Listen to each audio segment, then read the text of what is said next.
ሰዓት ላይ አሁን በዚህ ቅጽበት የድሮ አራዳ የሚል ዘፈን ያለው የራፐር አሌክስ ንጉስ ሂፕ ሆፕ በአማርኛ አዲስ አልበም ስራ ተጠናቋል።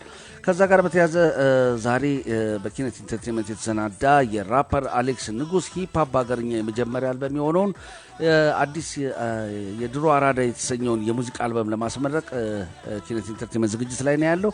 ይህንን አልበም በግጥም እና ዜማ በወጣት ባለሙያዎች ተሰርቷል። በጣም ብዙ የተደከመበት ነው።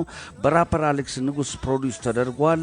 የድሮ አራዳ የተሰኘው አልበም የግንቦት 8 ቀን 2017 አሁን በቅርብ የሚለቀቅ ነው። ይህንን ምክንያት በማድረግ የተመረጡ የሚዲያ ሰዎች በዚህ ሰዓት በዚህ ቅጽበት አሁን ከጠዋቱ 4 ሰዓት ጀምሮ ተሰባስበው በቦሌ መድኃኔዓለም ኤርናሞል ፊት ለፊት በሚገኘው ሳውዝ ጌት ሆቴል ጋዜጣዊ መግለጫ እየተሰጠ ነው ያለው።